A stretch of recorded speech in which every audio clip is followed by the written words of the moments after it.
Okay, welcome to another try to get this right. See if we have better luck tonight. I did a stream live yesterday, I think, and it worked out fine, but I noticed that my cursor during the whole first part of the video wasn't showing. So all the things I was talking about and showing with my cursor on my screen looked great, but on your screen you couldn't see it. So I'm gonna do a new try tonight and maybe delete the other video and have this one up instead. My name is Mikael Klangeby and I'm streaming with my gaming club Sector Yristum, and I are doing this pod after I got a lot of questions after my good result on a grand tournament where I placed number 4th out of 85 players. This was my third tournament this season. And I recently was in Umeå where I also placed 4th with almost the same army, just a bit tweaked now, and it went very well. So I'm gonna go through my list and then talk about the games as well. Maybe keep it a bit shorter tonight now when I know how to do it a bit more.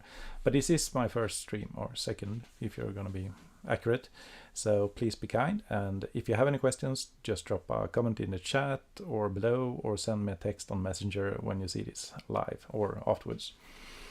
Our gaming club is called Sector Yristum. It's was formed last year by me and some friends that played when we were quite young, maybe 20 years ago, when we went to school in this school where the actual GT took place this last weekend in Rudbeckianska gymnasiet, our high school in Västerås. Two of us play competitive right now. Most of us play just for fun. Yeah, it's a nice game and we really enjoy it. And the Deathwatch community, I play Deathwatch mainly. I have some alternative armies just for hobbying, but I'm playing Deathwatch mainly, and that's what I do competitive as well.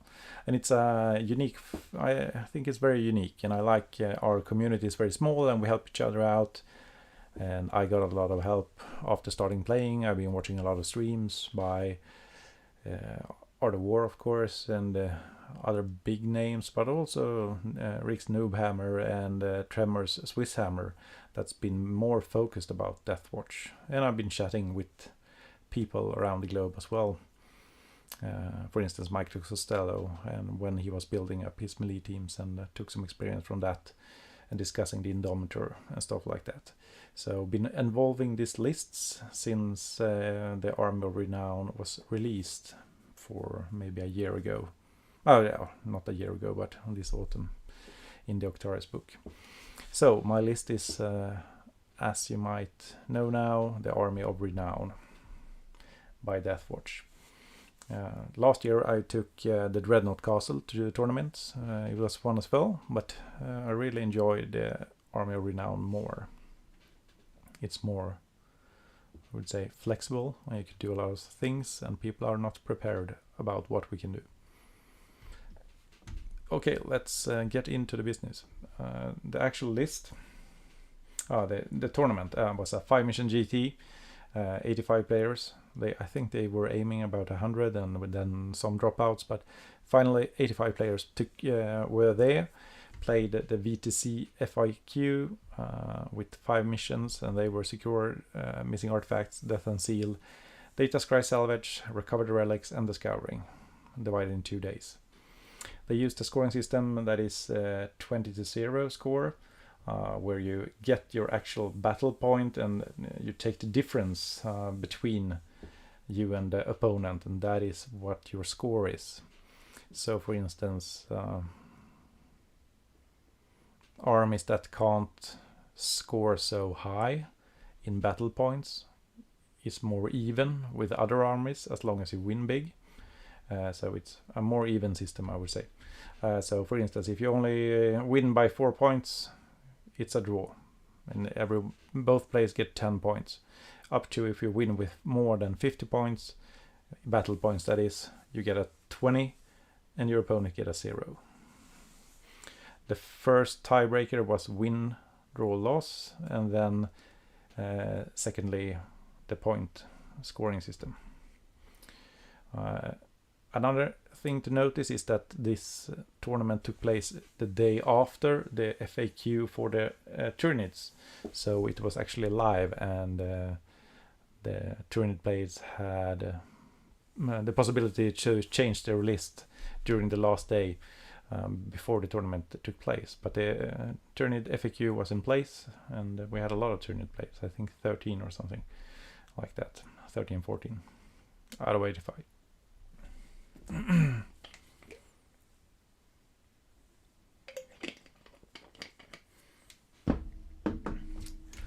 Okay, my list. Here's some pictures from them loaded up. Going to the tournament, but this is the list I took. And as I said, I was in Umeå maybe a month ago and took almost the same list with a few small tweaks. For instance, in Umeå I had a captain on bike with the Dominus Aegis for the 5+ Invul. That was before Armor of Contempt was released. I changed him for this guy. That's a slash captain. He has the Xenophase Blade upgraded to a Mastercrafted, and he takes Imperium Sword to have extra attacks. And the reason I took this guy is mainly to snipe important HQs for my opponent. Look at the Tyranids, for example. They have their Never Throat that is dealing out 3 dices for the Psykers, and if they're upgraded with the Special Warlord trait, he will give out that thing to 2 different Psykers. So maybe 2 Maleceptors rolling 3 dices is not a good thing. Being able to then go in with this guy and snipe him out is quite important, because on the charge against the Xenos player you can have 7 attacks, hitting on 2s and wounding on 3s. And you might get at least 3 attacks in, which have AP 4 or 5 and ignore invul, and will deal 6 damage. And that will kill the Never Throat, and you maybe sacrifice your captain, but a very important key figure in the enemy army is now gone. And that was his mission. He placed the first round with my army, going ahead up, buffing maybe my shooting team, giving them a rerolling ones, getting into place and get ready to strike the next round, where we will go in and kill the enemy HQ. Round 2 or 3. After that I don't count to have the captain in play anymore.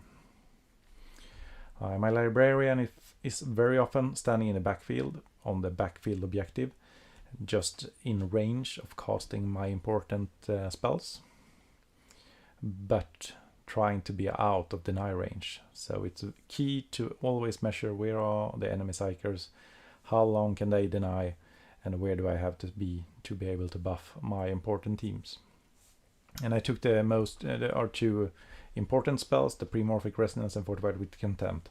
So we can buff up the melee teams with +1 to hit and fight first. And fight first is quite important because it's a free interrupt if you're charged, and it counters fight last in the way that if the enemy has fight last, you have fight first, you can do the intercept stratagem for 2 CPs because you're now even out, you're in the mid tier.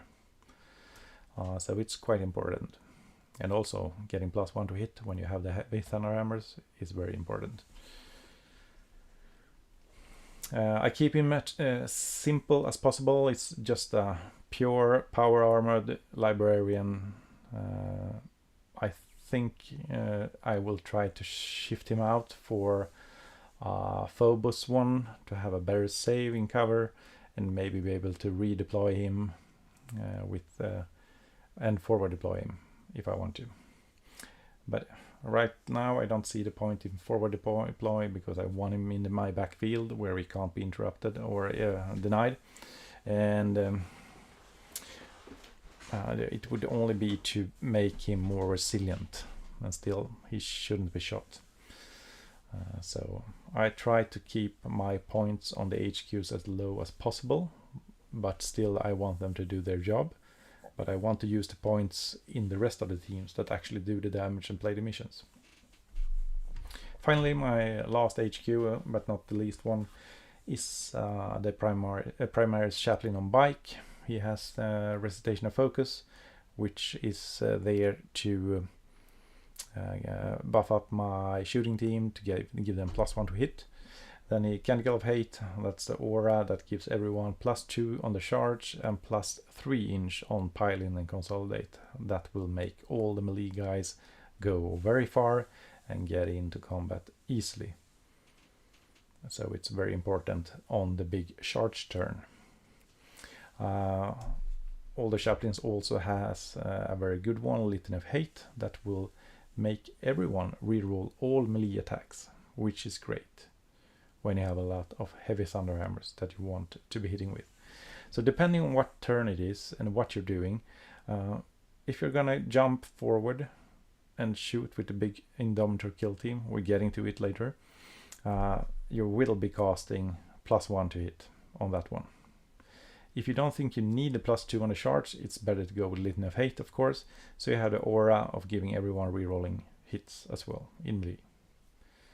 If it is the big turn, you're moving up your army, you don't know if you're gonna get into the charge range, if you maybe going first, but you still want to go for it, then you might not have re-rolling all hits this turn.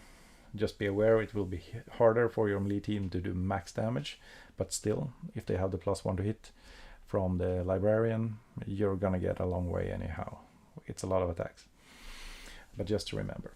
That's the 3 HQs, and I'm thinking about, for my next tournament, I don't know if I want to keep the Slash Captain. He's just a sacrificial piece. He's buffing with +1 to hit.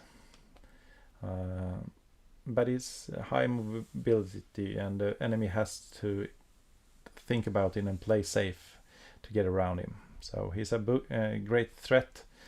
He's easy to move around, and he can actually do some damage.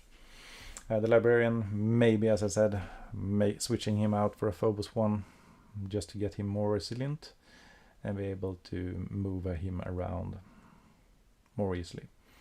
But as I play him now, this one is perfect. He's cheap, but still does the job. And the Chaplain. He's quite expensive. And his main thing is to buff things. He can't fight because he's not upgraded to fight. He just has his regular Crucius Arcanum, which is quite worthless. It's just AP1 damage 2. Not doing much. So you're paying quite a lot, 150 points to have him on a bike, which is good for his resilience. He is toughness 5 and 7 wounds. But I'm thinking about maybe switching him out for this guy. That will be my Chaplain with jump pack, just like the Captain. He will be a bit more cheap and can move more easily forward. He can't out-advance 20 inch, but when you look at the tables today, there is a lot of terrain, and you have to go around it when you're a bike. If you have a jump pack, you can just go straight ahead, advance him up, like the bike, maybe not 20 inches, but when you can draw a straight line and have fly, you're gonna get where you want to. So I'm thinking about doing that. Also, that will make more points for the rest of the army. Okay, that was my HQ. 3 of them. Getting to the troops. This army is great. We only have troops. HQ and troops. Everything is obsec.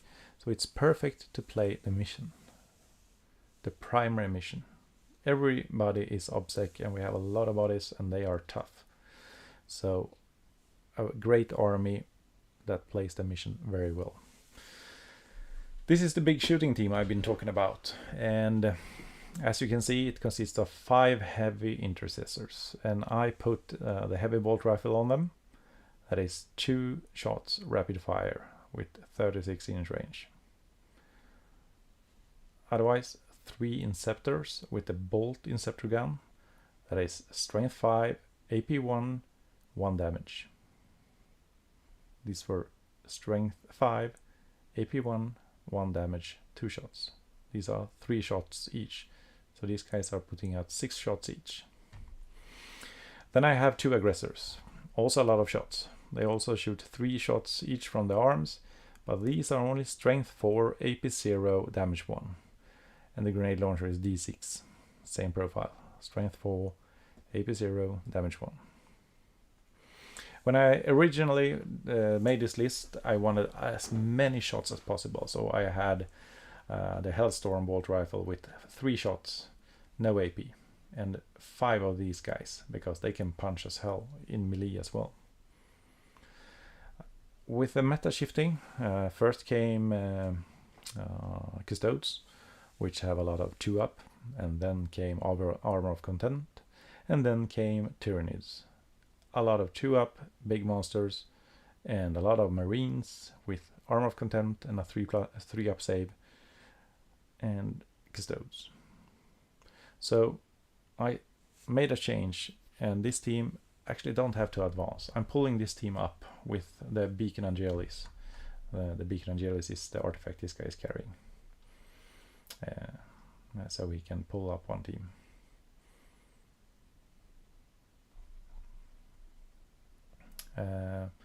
So for the next tournament, I think I'm gonna go for this team with 5 Inceptors. That's a 30 shot plus 10 shots. It's 40 shots, all with strength 5, AP 1, damage 1. And you can always make a Deathwatch team for 1 CP go into tactical, so you will have AP 2. If you're not in tactical, you have AP 2 anyway. But that is great, because all those 2-up monsters will now save on a 4-up instead. All Custodes will save on a 4-up, and Marines will also save on a 4-up instead. But you might say, they're in cover. But this team puts out so many shots, so every time they're gonna do their key damage, you will be making them Imperial Fists. Either you're doing that for the whole army, because you can choose your army of renown, or you're using the stratagem to pay 2 CP to make these guys Imperial Fist. The rest of the army might be Blood Angels, they are advancing and charging in. These guys will follow the chaplain up, he will beacon and then in, you will get the right angel, and then you will shoot a lot of shots. And as Imperial Fist, you will be ignoring cover, and all bolt weapons will have exploding 6s. So you have buffed this team with +1 to hit from your chaplain. You have the captain near, so you're re-rolling 1s. So you're hitting on 2s, re-rolling 1s, and you have exploding 6s. So this team will put out around 50 to 55 hits, and you play the stratagem Specialism Extremis, and all hits will wound. So you will be dealing 55 wounds approximately with AP 2. So everything is going up to their invul on a 4+, and you will take down a knight or anything you're aiming for. It's a lot of shots, so you have to train splitting fire, because this team must split fire. Otherwise you will overkill anything. So you have to do that a lot. Practice. How are you gonna split fire? You want to kill the primary target, but you want to wound something else. You don't want to wound something that your melee team is gonna handle anyhow. So you're gonna wound something else. So the angle where you're placing this team is key importance, because these guys are doing so much damage the turn when you do the actual stratagem. And it costs 3 CP, so you will run out of CPs very fast. Another thing when I'm thinking about remaking this team is strength 5, AP 1 that can go to AP 2 is great to a lot of targets, even though you're not playing the stratagem. The stratagem is to kill monsters and tanks and dreadnoughts and big things that you can't handle, but shooting gaunts, marines, custodes with strength 5, that's good. Hitting on 2s, re-rolling 1s, exploding 6s, ignoring cover, you will make damage anyhow.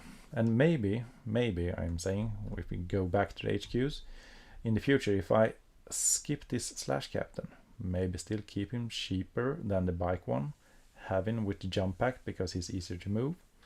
Maybe another blade, but giving him another relic, and that is our reroll all wounds. You choose a data sheet and pick that one out, and you're re-rolling all wounds against it. Because then this team, without using the stratagem for 3 CPs, also will be wounding a lot of wounds. You will be wounding maybe a T8 on 5s, but when you re-roll everything, you will still get a lot of wounds. So this team can do damage 2 turns, and of course clearing out chaff is very easy. So this is one of our key damage teams, and they will help you eradicate something, and people will not be prepared how much damage this team can do. Okay, and here's another one. This is my second one, and these guys are not here to do so much damage, and you might wonder why. And I've been thinking about making these guys not Aquila, and saving that for someone else, because these guys are actually here to play the mission for me. They are resilient. I often combat squad this unit into 2 5s, keeping the 5 heavy intercessors in my backfield standing on the objective. And these guys will be starting on the board, maybe in a ruin close to the mid, to be able to go out and hold the mid. They can overwatch a lot of flame shots. They can punch as hell in melee. So these guys are great. Maybe I pull them up with the battlefield teleportarium stratagem with Army of Renown. 1 CP, pull them up for deep strike next turn.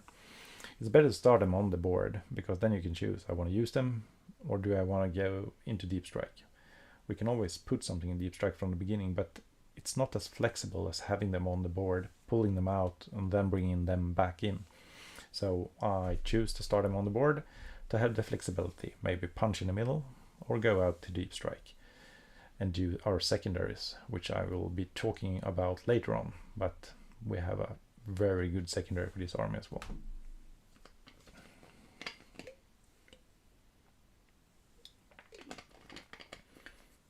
A lot of community and Reddit and different TOs are ruling differently on the specialism extremis and how it can be used with this team. Can flamers auto hit and still use the stratagem according to the core rules? Many people think the core rule states that any auto hit counts as a successful roll to hit. Therefore, the stratagem is viable. And it haven't been addressed in the FAQ. The FAQ that dropped for the Army of Renown did not address the problem here. So a lot of people play them with the stratagem, and a lot of TOs will allow it, but you have to check with your TO, because not all tournaments will allow it, because auto hitting and auto wounding a lot of dice, it's quite a punch. But still, if you count it out, okay, these guys have 2d6. That's 3.5 average from each hand, 7 per marine. So 7 hits. So 28 auto hits. And plus his 6 hits. That maybe will be hitting 5 of them if the team is buffed like that one. So you have 28 plus 5. So that is 33. That's just 3 more shots than the other team. And these guys are just AP 0, damage 1. The other team will be AP 1, damage 1. And the other team has 18-inch range. These are just 12-inch. So you don't want to use the stratagem with these guys. If you want to use them, you're going to use it another time with one of your Aquila the other melee teams, punching something to death with all hits wounds. So you don't have to roll those wound rolls against Leviathan Tyranids maybe. All the hammers will go through just all hits wounds. Because when you're starting about 8 or 9 CP, you will tops do Specialism Extremis 2 times. So these guys ain't doing it. These guys are resilient. They are toughness 5, they have a 3-up save that can be a 2-up with a stratagem if you're getting shot by a lot of 1 wound damage. They will be standing in cover, they will be playing your mission, and these guys will be punching the middle or deep striking in the back and destroying the backfield of your army, the enemy. So that's my second Indomitor kill team, and I like it. And I think I will play it the next tournament as well, because these guys did a lot. And now to the big damage part. I play 2 of these Proteus kill team. There is a small difference. These guys have a teleport homer, which you can see here in the points, so it's 5 points more than the other team. And this is the melee teams. These will own the board, and these guys will score you points and kill your enemy with a lot of damage coming in. Right now I'm running both my melee teams as Dominatus, addressing the elite part of enemies. Tyranid have a lot of heavy elites, Tau have a lot of heavy elites, Marines have a lot of heavy elites, so choosing elites I like.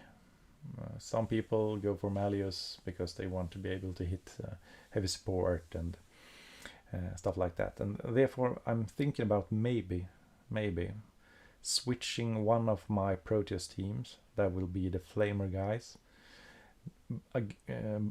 away from Aquila, and giving one of my melee teams Aquila, because now they can use the stratagem when they're running up against something that has transhuman, or like Leviathan and the Tyranid transhuman, or Custodes, because then you will be able to punch all hits wounds on that melee team once and do a lot of insane damage, which I think will be nice. And the other team doesn't really use it, they can have against something else. I don't know what yet, but I think about doing that change. But they look like this. They are Proteus kill teams. You need 5 veterans, and these are the guys. 1, 2, 3, 4, 5. The sergeant is carrying a heavy thunderhammer, and then I have 2 guys with storm shield and Deathwatch bolter. I have one with just a chainsword and Deathwatch bolter, keeping cheap. And then I took a combi flamer and a lightning claw. That's the veterans. The second part of the team is 1 Terminator. He just has a power sword and a storm bolter. He is taking out damage, not dealing damage. And then I have a bike, 2 Vanguard vets with heavy thunderhammers, and a black shield. So I used to run the Costello style melee team with 3 Terminators. That was my first tournament this year. I took 2 of those teams. With 3 Terminators with Thunderhammer and Shield. They do a lot of damage, but it's not as fast as this unit. And for the tournament in Umeå, I tried a different path. I took one of the Costello style melee team, and I did some tweaks and made this team for myself, where I took 2 Vanguard vets with heavy Thunderhammers instead. So instead of having 3 Terminators with Thunderhammers and the sergeant and the black shield, I've been dropping down, so I have 1 thunderhammer less. But actually when I get into combat, these are the guys doing the damage. When you're trying to save this unit, you will take a lot of saves on your Terminators, because they are so good of soaking up damage. They're standing in cover, have a 1-up save and armor of contempt, and a 5-up invul. They're great. So I did the switch because now I have a more fast team. The bike can go his full length, almost 14 inches. 2 inch behind him, because his base is 3 inch long. You have the 2 Vanguard sweat, and now you have 2 within 2, and you can have coherency. So this team can move a base of 14 instead of just 11, which is great. So it's faster, and when you get in, these guys are punching with AP3 from the beginning, going up to AP4. And they have flat damage 4, so even when you get a damage reduction, you're still doing flat damage 3. So the damage is actually higher from this team than the other one, because you're saving on the Terminators, they are dying, and they are slower, these are getting in more fast and they are doing a lot of damage. And when you actually, these guys, they are putting out these guys 3 attacks each. 4 attacks on the charge, and this guy also a lot of Thunderhammer attacks, and just a regular Thunderhammer and a lightning chainsword. And these guys are taking up the saves. Terminator for all those low AP, 1 wound shots.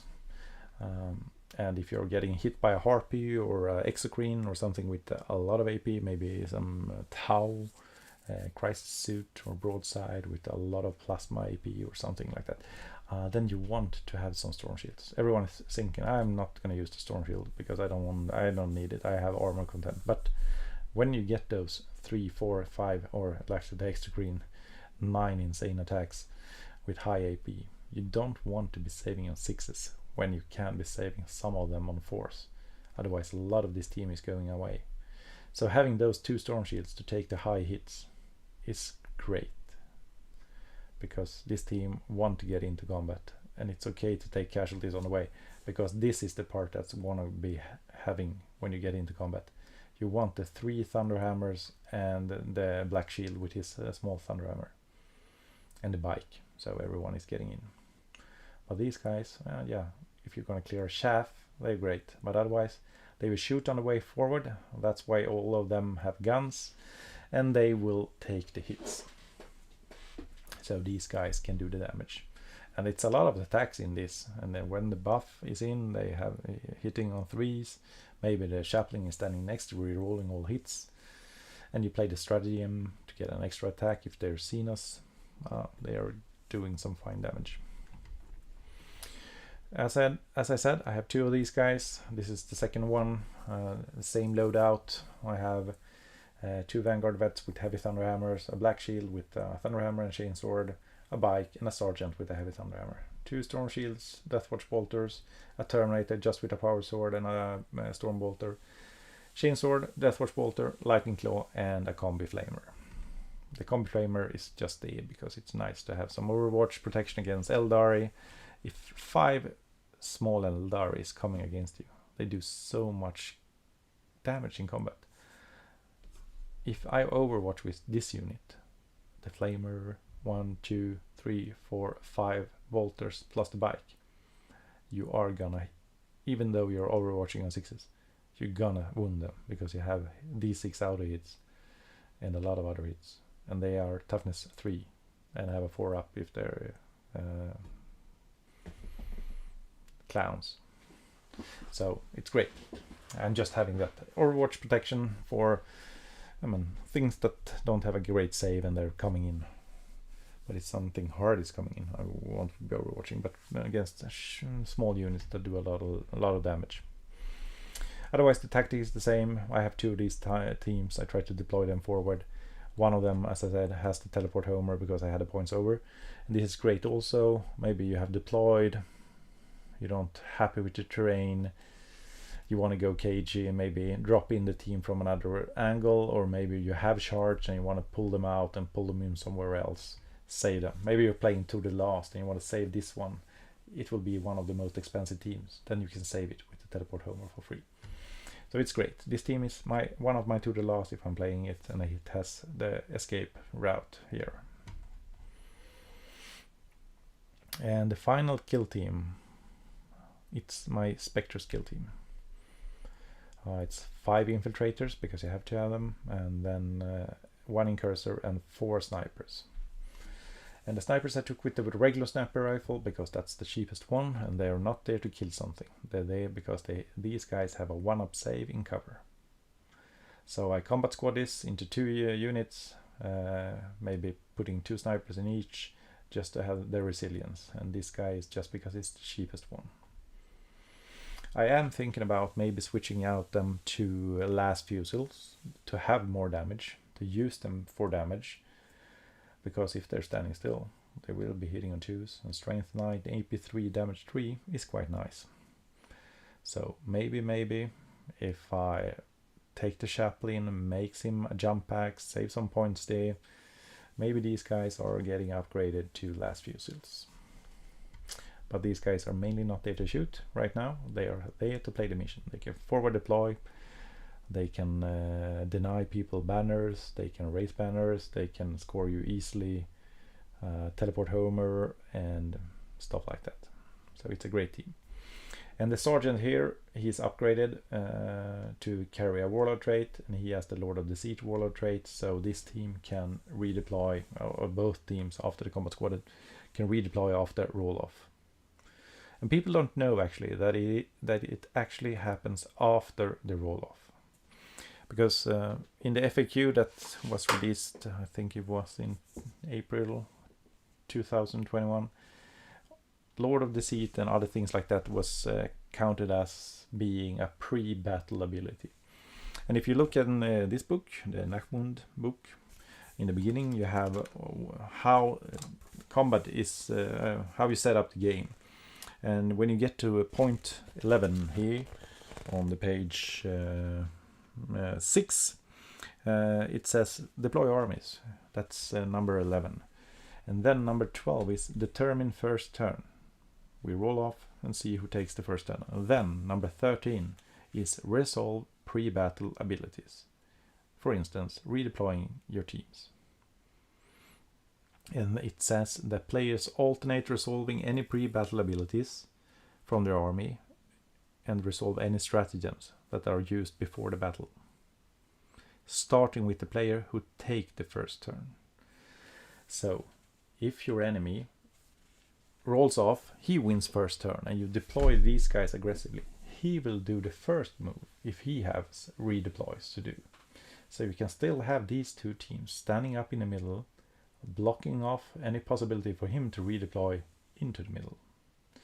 Then when he has done his first, it's your turn, and then you have to move one of your teams, maybe pull it out into reserves, which you can do with Lord of Deceit, or redeploy it back into your deployment zone, screening off maybe one of your important units so you don't get a first turn charge in your face. And then you take turns doing this. But it's a flexible thing to have, and I will not be taking that away because I like the flexibility and plays very good into the mission. So that was the army. And this is how I loaded up. I magnetized all the bases and put some steel plates into a basket so it's easy to carry around and the models don't fall away. Okay, I'm not doing this any faster than yesterday, I noticed now on the clock, so bear with me. But now, 40 minutes in, we're getting to the tournament. So that was the list, the tactics about it, how I think about it, how I'm maybe remaking it. If you just wanted to listen to that, that was the first part.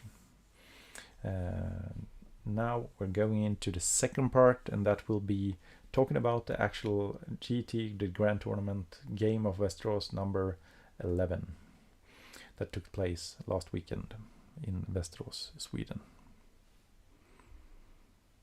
And I'm just gonna get a drink, so 1 second, be with me.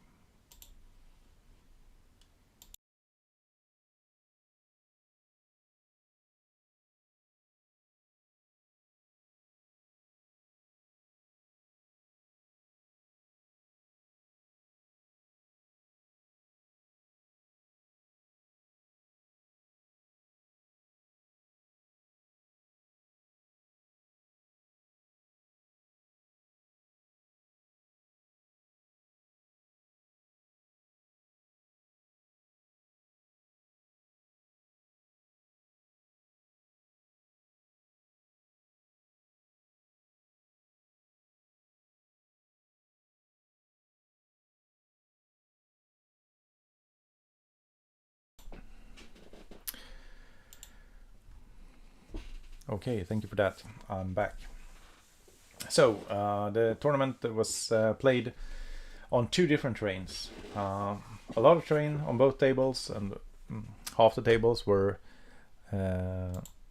these tables, which is the GW terrain, with these big plexiglass boards that are counting as obscuring.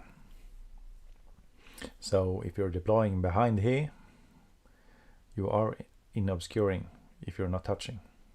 So very easy to hide your army before the battle. And you have two things in the middle in the W on the Games Workshop tables. There were often the ruins. We had containers standing here, but they were counting as obscuring. And so if you weren't touching, these were giving obscuring. But if you were touching, you could see through line of sight. They had these bases here just to be the actual live, the correct dense covers, but they didn't have any actual terrain to put on them. But the ruling was, if you're touching these parts, you're getting dense cover, like forests. Every even number table had this terrain, every odd number table had this terrain, which is more like the WTC actual terrain, with big obscuring ruins, dense cover, containers, small ruins. Everything had a closed bottom on the first floor, second bottom was open, true line of sight. So if you were standing here, you could be seen. Behind these big ones, you couldn't anywhere. So that was the two boards. A lot of terrain, which is great for our army. Our army renown is very great in boards with a lot of terrain, because we're a combat army mainly. We have one shooting team, otherwise we're combat. When I go to any tournament, I carry a small folder, and in that one I have printed out all the missions for this tournament, and I will be making sketches and notes when I'm preparing for the mission, and I will be writing down maybe 3 main secondaries that I want to play the mission. These are my go-to if I'm showing out the board. I'm playing an army I have never faced before, a great player, I'm getting nervous, I'm getting stressed. It's so easy to just open my folder and see what was my battle plan. What can I do? If I can't do anything, he's not giving up anything special. What was my pre-battle plan? To have it written down. Great. So that's the tip. And I did this for this tournament as well. And all the missions in the beginning were great for us, because we have 50 obsec bodies that we can combat squad a bit. So we have 50 Marines. 3 of the teams were keeping as 10s, 2 of them were splitting. So we actually have 7 teams moving around doing the mission for us. And when you see the mission on these terrains, and you remember the first mission is precious artifacts, it's 5 buttons. So we have some great options here. And for these missions, I took Stranglehold, because we're OBSEC. It will be easy for us to score Stranglehold every turn. We can deploy here safe, hold 2 objectives in cover, and just go out and touch this one. We have scored Stranglehold.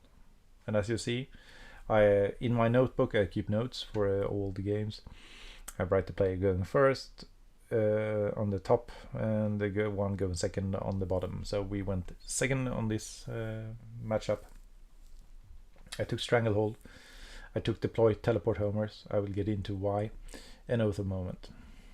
So Stranglehold. Our army is perfect for it. So if you have a battlefield looking like this, you have 5 buttons with 1 in the middle. Go for Stranglehold.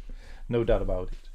Even it doesn't matter actually what army we're facing, because if they are pushing for the middle, they will die if they are too aggressive. The only thing we have to do is maybe think about, are we going to score 15 on Stranglehold, or will we be satisfied with just 12? Maybe dropping Stranglehold the first turn, or maybe just putting out one of our infiltrator teams and sacrifice that one, so the enemy can kill something and lure them out. But Stranglehold is a given one on these maps every time. We have 7 teams, all OBSEC, and we have a lot of punch. Don't hesitate. Oath of Moment is great when you're playing into this kind of field. You're standing in the middle anyway, trying to score, and you will be killing your enemy. his HQs, his monsters, his tanks and dreadnoughts. So it will be easy to get 10 points, no doubt, and maybe higher in a lot of games as well. So if you're already playing in the middle, maybe take Oath. It's not so given, because if you're not going second, if you're going first, which you don't know when you pick them, Oath is not that easy. It's much more easy when you go in second, because then you just have to put that unit in and score your 2 points for standing in the middle. If the enemy wants to deny you that, yeah, he can, but he will be sacrificing a lot of his firepower to clear you off the middle every turn. So, but it's a good secondary, and I in my book, as I showed you, for the missions that look like this, I have Strangle, Deploy, Oath as my go-to pick, because that's easy to play. It doesn't depend on what your enemy army is, because you're playing your game and don't have to think so much about what he's doing. Deploy, Teleport Homer. Why is that so good? Because, as you already know, we only have troops. And if you look in the book for the secondary, Deploy, Teleport Homer, it says as long as you're within 12 inch, that is 12 inch from the enemy deploy, maybe standing on this button here with your infiltrating team, you score 2 points. And if your troops, the action is finished in your own turn. So you can have your infiltrator team start here, just move up, stand here, score your 2 points, round 1. Deny him banners. Perfect. Maybe you took one out into reserves and they can come in here later.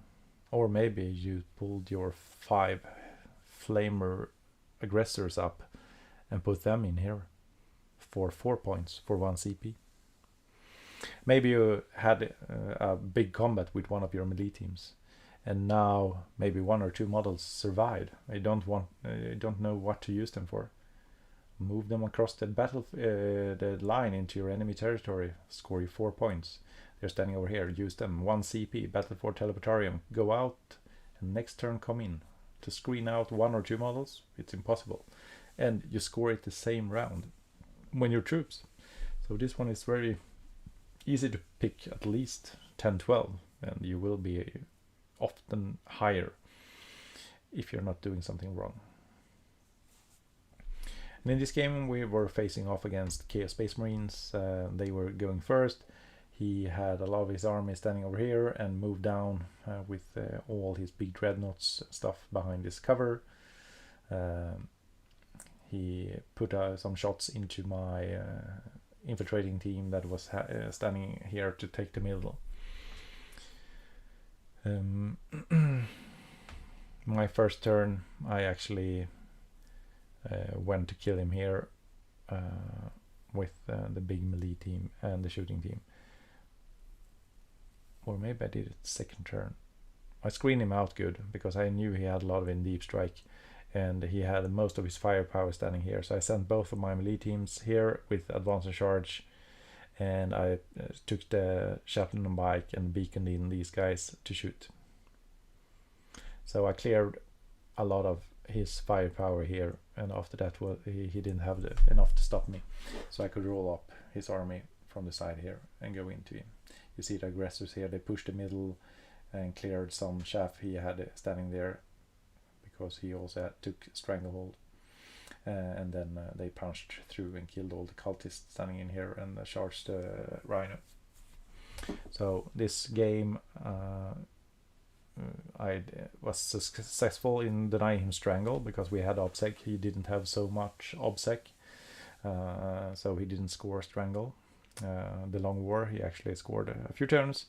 And banners, yeah, it's hard to do banners when you're facing an army that easily takes them down, because I was standing on these 3 buttons from the beginning, and then I pushed up here and teared down his banner. So yeah, he raised 2 the first turn, he scored 2 points, and then I took them down, and he didn't score any more banners. So this one was a 99-31, and that gave me 20-0 in the first round. Going into the second game, Death and Seal. This is a perfect game. This is an insanely good field for us. Maybe if we're facing off a combat army as well, and they are gonna play aggressive, you need to screen. But otherwise, this is a great game for a Deathwatch army renown, because the distance here, as you can see, is 18. Advance and charge, already know you're moving 14, so you will be 4 inches away from his deployment line if you're standing up here. Maybe if you want to be able to screen, you put them 1 inch behind and you put out your infiltrator team here, so he can't charge into your big melee teams, so they don't die if they go first. So maybe you put them 1 inch behind so we can screen easy. But then you go Blood Angels, White Scars, and advance and charge. You will win. So if he deployed too aggressively, he will lose a lot to your Alpha Strike. And it's easy to score secondaries here as well, because you have 3 here as well. You will be able to score Stranglehold easy. You will be able to do Teleport Homer back here, because no one is playing the game over here. You don't have to. And to get 1 mold in there is easy. And you can put some guys out here on this one and go in and score 2 points with your infiltrating team. And if he's going first, you can deny him banners, because you're standing here, he can't raise the banners here. You're standing here, he can't raise the banners here. And then you walk forward and score your secondary Teleport Homer. This game I actually ended up not doing the Teleport Homer for 2 points in the beginning. I had so much actions doing shooting and killing, so I just scored a 12 doing it in the 3 last rounds. I took Othag moment again, as I said, on all these maps where there was 3 and 1 in the middle. I had a base thought of going Strangle, Deploy and Oath, and I did this again. As you can see, I went second this time again, this time against Tau, a very good list with a lot of crisis suits, 2 teams, 2 broadsides, 1 riptide I think it was, and the 2 great commanders, one the melee guy that kills anything, and the other one that's buffing and re-rolling all wounds. But Tau can't re-roll all wounds against us anymore, because if you're gonna play defensively against Tau, you can always go Salamanders, and they can't re-roll any wounds against you. He went first, so I deployed very defensively. I did it from the beginning, because all the melee teams can stand here anyhow. This is the infiltrator standing over here, and I have my both melee teams in here and the shooting teams behind. I think these are the heavy intercessors, and the flamestorm gauntlets are inside here to push the middle. I have the 2 big melee teams, the chaplain on bike, and my HQs is standing here, ready to go to town and wreak havoc. He made first turn. I think I had some infiltrators over here. I pulled them back and made a screen with them. The other guys stood still here, and he went first, and he couldn't see anything. So we took one of the crisis units, jumped up here so we could see this unit, shot at them. I think everyone died, maybe except one.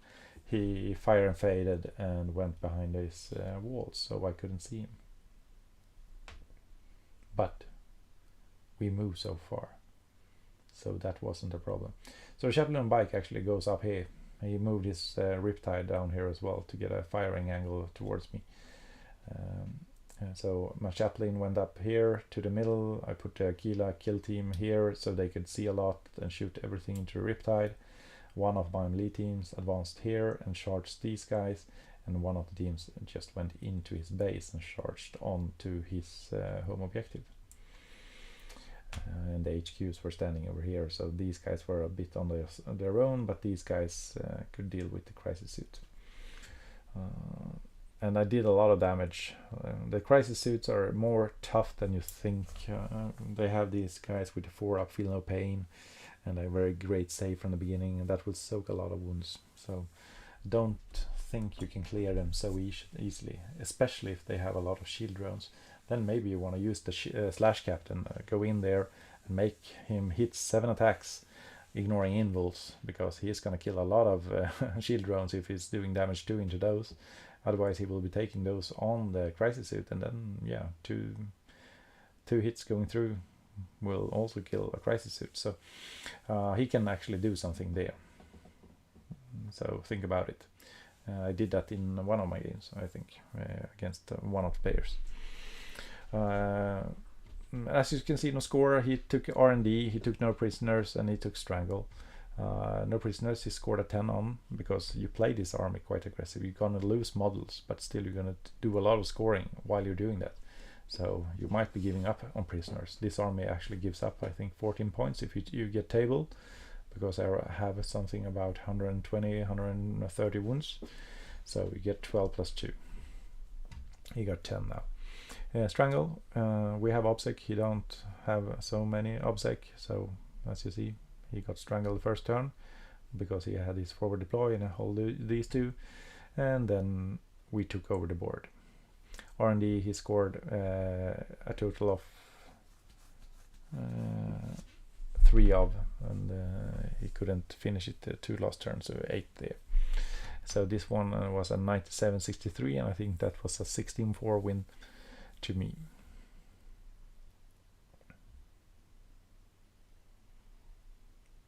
Last game for the day 1, Data Scry Salvage, a very hard mission for our army. A harder mission for our army.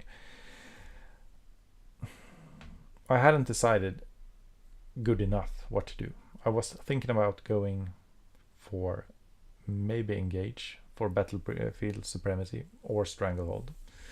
Engage is easy because you can easily step from your deployment zone into this and this, so you might be getting 10 to 12 from engage, because you are gonna play the mission around the board. I was thinking about taking stranglehold as well, because you can hold these 3 easily and then put pressure on his flank and maybe shooting him off one of his objectives, and you will be scoring stranglehold because you're killing him and you're holding yours. And these are sticky objectives, so because you are obsec, you can be standing here with your infiltrators and walk on this one. And if you're deploying out here on the first turn, you are standing there in your command phase and actually are getting sticky from the first turn. So you can actually walk into cover and have the whole midfield for you. So when you do the data intercept action on your home objective, you're scoring a full 3, because you had your vanguards or your infiltrators placed out in the middle from the beginning.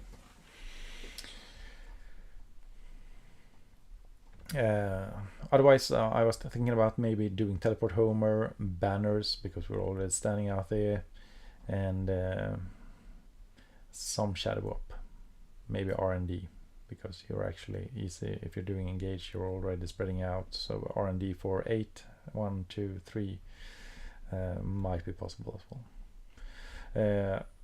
I got NIDS, a great player. He's been playing NIDS for I don't know how many years, and he had how many like 16,000 points of NIDS, and finally a great codex to play them with. So a great player, and he actually ended up just before me in the competition. He took the 3rd place, and he went 4-1 as well, and beat me with 4 points, I think, in the end. So a great player. This was a great game, but I lost. This was my only loss. I took against him Suffer Not Alien, because he had a lot of units. So I thought I could get at least 10 on this if I was playing right and killing him. He would be scoring on the road. Bring It Down, because he had a lot of monster. I think he gave up like 17 points on Bring It Down. And Teleport Homer, because it's easy for us to score, and it's quite a big deployment zone that you actually don't have to be inside to score 2. But you can get the full 4 if you get into it. So that's what I went with. I got first turn, and I got a bit too eager to do damage, because I know our army can do a lot of damage into Tyranids. As I said, I have a Tyranid army at home, mainly for hobbying. It was the second army I bought. I bought it online, used, not. So I just painted it and have it for training and playing for fun.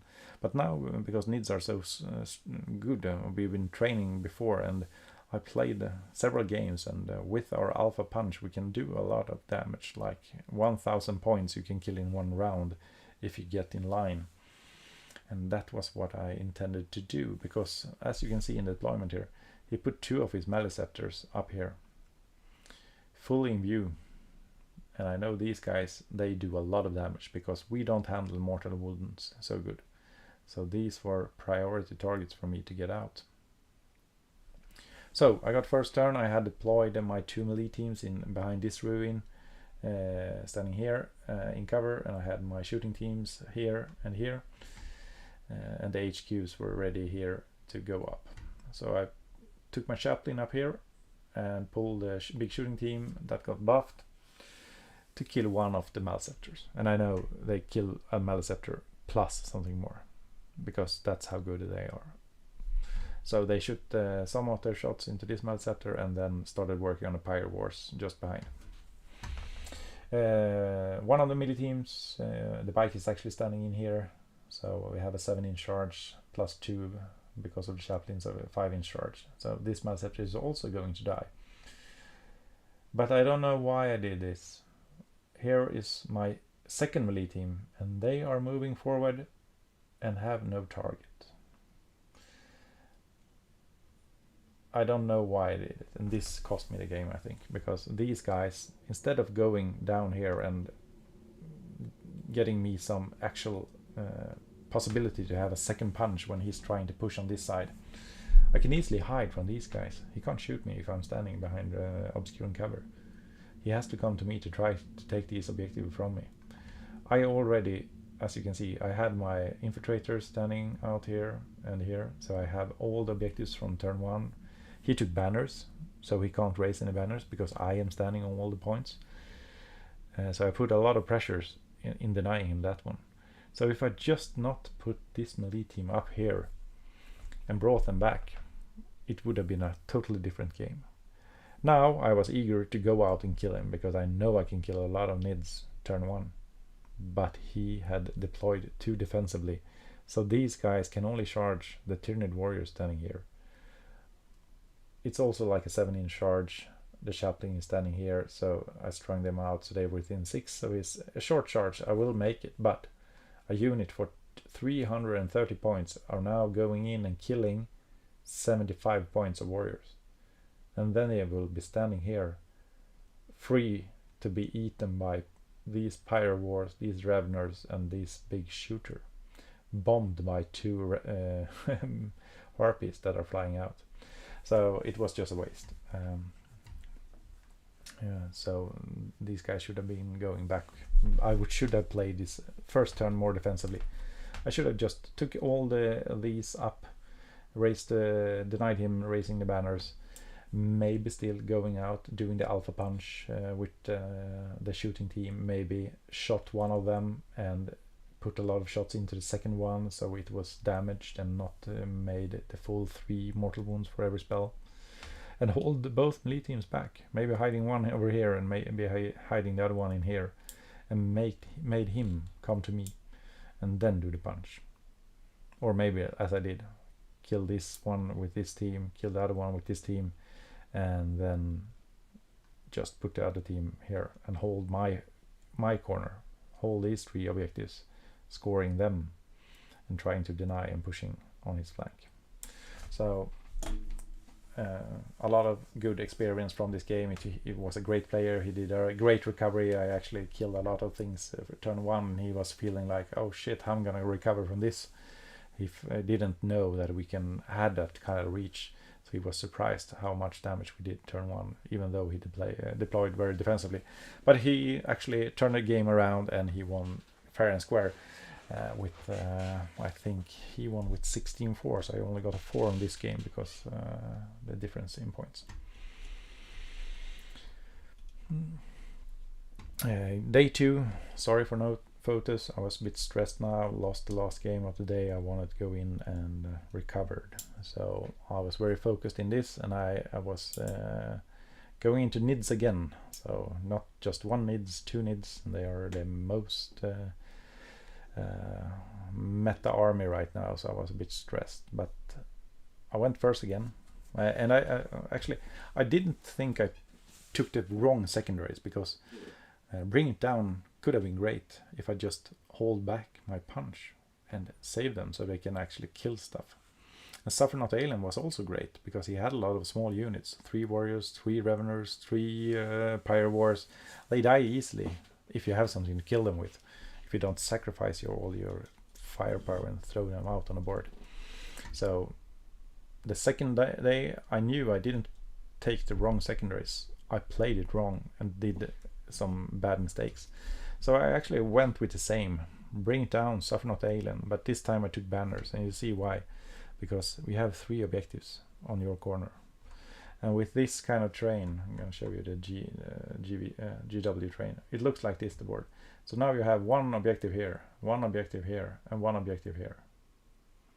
So actually you can, in your play, by playing defensively, if you're standing here on this one, here on this one, and have 1 more here, you can string out, and you can actually be standing on all your 3 buttons, playing defensively in your home base, and raise 3 banners. And if you are obsec with 5 to 10 bodies standing on your home objectives, no one is taking that banner down so easily.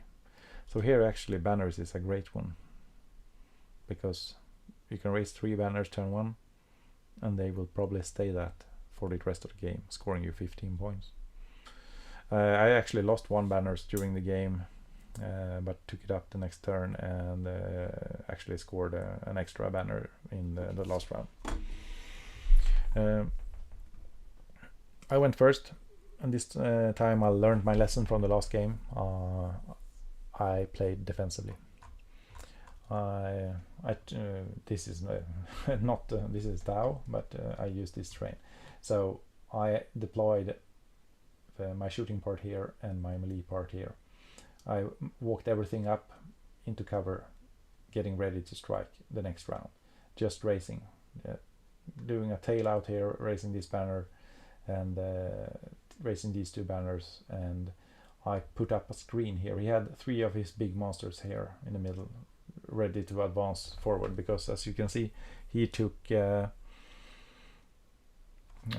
wrong screen, sorry. He took retrieve Nachman data behind enemy lines and psych interrogation. So he wanted to go to me. So he had 3 monsters standing here. I was standing here, but infiltrators that I forward deployed went up and screened, so he couldn't move so forward. So he had I think 2 Carnifexes and his Malceptor plus some other monster here ready to move forward. So we couldn't go so far. This small team of infiltrators of course died his turn 1, but then in my turn 2, which took an hour for real, the whole turn took an hour, so I did a lot in that turn. I moved out to Chaplain, pulled up the big shooting team here so it could see all the big monsters in the middle. I moved 1 of my combat team straight up to Shard in the middle, and the second combat team swung around and went for this objective, where he had some warriors and gaunts, and I wanted to push on his home objectives on his weak flank to make him suffer, because putting high pressure when you have the opportunity is great. After moving a lot of pieces back and forth, trying to get everyone to be able to see, because it's hard when you have a lot of big obscuring pieces in the middle and containers that your wobbling models are standing on. It took an hour, but it was worth it. I was moving back and forth a lot of things, but I was happy I took the time to do that, because after that I opened fire. I killed this Malceptor, I killed both the Carnifexes I think, and I hurt another monster, and these guys also got into combat and killed the warriors and a lot of gaunts and took over this objective. So we did a lot of damage this turn. And even though I was now standing over here, he had two of his units in deep strike, so he couldn't put out his counterpunch directly. He had to wait one more turn to be ready to actually do a lot of counterpunching. And then you had a 5-up Feel No Pain on. He actually went in and killed my captain, which was totally okay for me, because that made my melee team and the shooting team survive a little bit longer, so they could do some more damage. And I actually just keep continuing the pressure. He went in here with his Reaper of Oblidrax Hive Tyrant that flew in, killed my captain, and then overrun him in here. A very smart move. He made him overrun in and scored behind enemy lines, and he took down this because he was choosing Lurk for his adaptive, and in Lurk you have the one that make monsters obsec and count as 5 models. So I only had one model stringed out here, and he flew in, took down my banner here, and scored behind enemy lines, which you can see here. But it was a good game, and I think the biggest difference in this game against the Nids was I knew how much damage we can do. I played more defensively, and I knew he wanted to go to me because he wanted to play aggressively. He had a lot of punch in his army, and he took secondaries that made him come to me.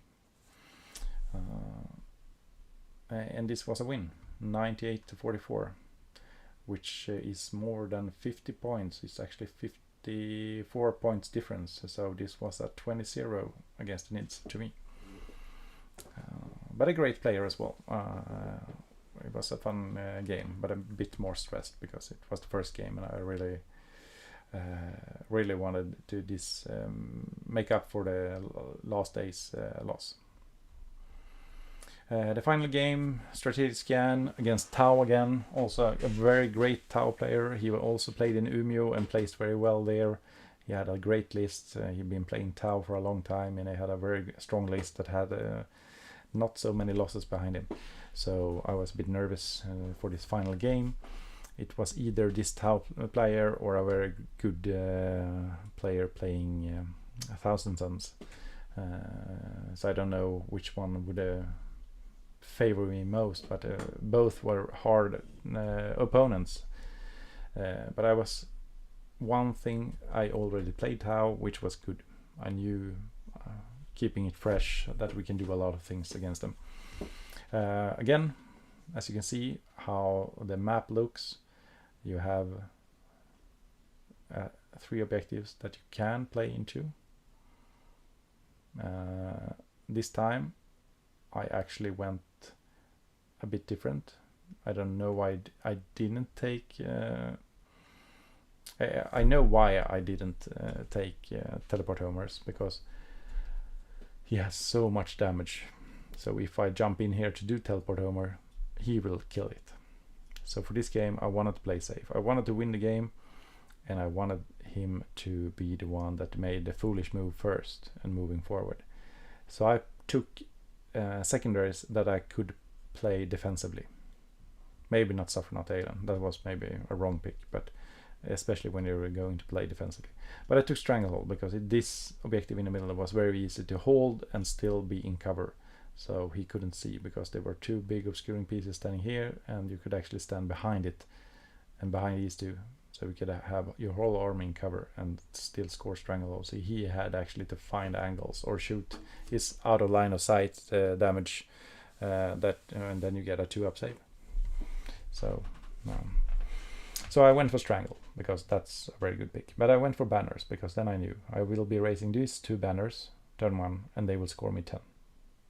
He will never take them down, but so it's an easy 10. So I knew I wouldn't score high, but enough to maybe win the game. And then I went with Suffer Not Alien because he's gonna have to push the middle. He's gonna have to push to get to me, because I didn't know what secondaries he's gonna go for, but I thought he's also gonna take banners, and I thought he might go for 2 to the last, which he did. And then he went for Strangle, and that I think was his biggest mistake. He underestimated how much obsec we had, even though we talked about it before, and the possibility of standing in the middle and holding it with 1 obsec model, forcing him to go out with his obsec to get it down. because he couldn't shoot me off the table with out of line of sight. He went first, which he didn't like, of course. I had put one of my infiltrator teams on the mid. I had one up here that I redeployed back into cover here. Here, of course. But he couldn't take it away, the turn one. He put up a lot of small drones, and I don't know, the other team, but 2 teams he sent to the middle to shoot them away, together with, it was the guys with the rail rifles and the mark lights that forward deployed and went in and tried to shoot me off.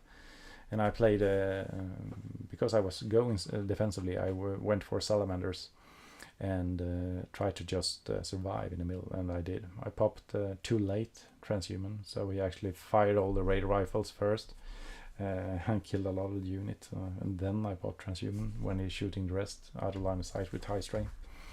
But they survived, 1 or 2 models, and they were obsec, so I denied him strangle turn 1.